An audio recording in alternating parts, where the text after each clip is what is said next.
சகோதரர் பக்சிங் அவர்களின் ஊழியத்திலிருந்து விடாய் துணிக்கேற்ற வார்த்தைகள். ஜூலை மாதம் 27 என்னுடைய பிரமாணங்களை அவருடைய மனதிலே வைத்து அவருடைய இருதயங்களில் அவைகளை எழுதுவேன்.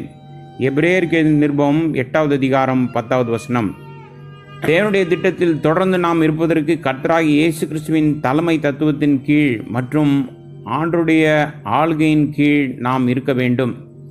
கர்த்தராகிய இயேசு கிறிஸ்து புதிய ஏற்பாட்டின் ஆசிரியராகவும் புதிய உடன்படிக்கையின் மூலம் நம் இருதயங்களில் அவர் தெய்வீக சட்டங்களை எழுதுகிறார். எபிரேயருக்கு நிருபம் 8 பழைய உடன்படிக்கையின் மூலம் எல்லா மனிதர்களும் ஆக்கினை தீர்ப்புக்கு எதுவாக காணப்பட்டார்கள். அவர்கள் ஒழுங்கீனமானது முழுமையாக அவர்களுக்கு காண்பிக்கப்பட்டது. புதிய உடன்படிக்கையின் ஆசிரியராகிய கர்த்தராகிய இயேசு கிறிஸ்து எல்லா சோதனைகளையும் வென்று எல்லா கட்டளைகளையும் நிறைவேற்றி உயிர்த்ததின் வல்லமையினால் அவரே நமது நீதியானார். இதே வல்லமையால் அவர் தம்முடைய சட்டங்களை நம் இருதயங்களில் எழுதுகிறார். பலவீனமான விசுவாசியும் கூட பரிசுத்த ஆவியின் மூலம் கர்த்தரை பின்பற்ற முடியும். கலாத்திரிக்க நிருபம் 5 அப்போஸ்தலனாகிய பவுல் ஆவியால் நிரப்பப்பட்ட ஜீவனுக்கு 3 வெளிப்பாடுகளை பயன்படுத்துகிறார்.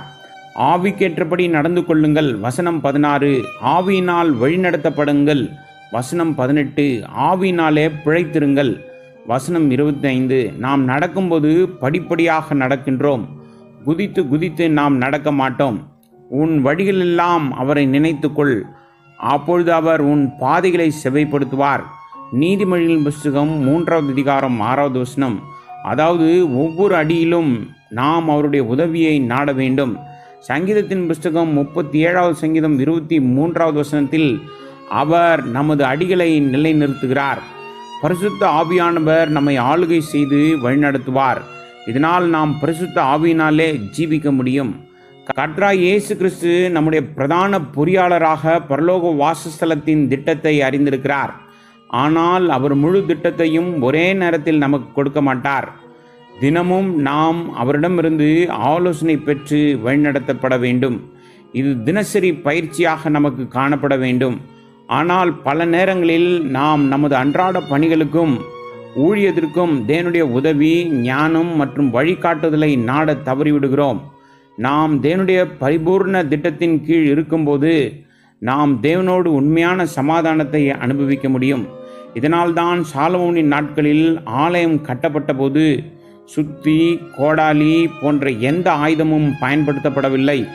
1 ராஜாக்கள் புஸ்தகம் 6 தேவன் தாவீதின் குமாரனாகிய சாலமோன் தான் ஆலயத்தை கட்டப்போகிறான் என்று சொன்னார். 1 ராஜாக்கள் புஸ்தகம் 28 தேவன் தாவீதுக்கு ஆலயத்தின் மாதிரியை கொடுத்ததை பார்க்கிறோம். எழுத்து வடிவில் தேவன் முழு திட்டத்தையும் அவனுக்கு கொடுத்தார். அந்த திட்டத்தை தொழிலாளர்கள் ஒவ்வொரு காரியத்திலும் பின்பற்ற வேண்டும். ஆலயத்தை கட்டுவதற்கு அழகாக வெட்டப்பட்ட மிகப்பெரிய கற்களை பயன்படுத்தினார்கள். அந்த கட்டமான தளத்தில் எந்த கருவியின் சத்தமும் கேட்கவில்லை.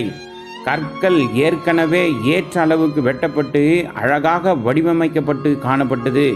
இதனால் பணிகள் அமைதியாக நடந்தது. இந்த அமைதி சமாதானத்தை பற்றி பேசுகிறது. நாம் தேவனுடைய பரலோக திட்டத்தின் கீழ் இருக்கும்போது நம் இருதயங்களில் பரலோக சமாதானம் பெருகும்.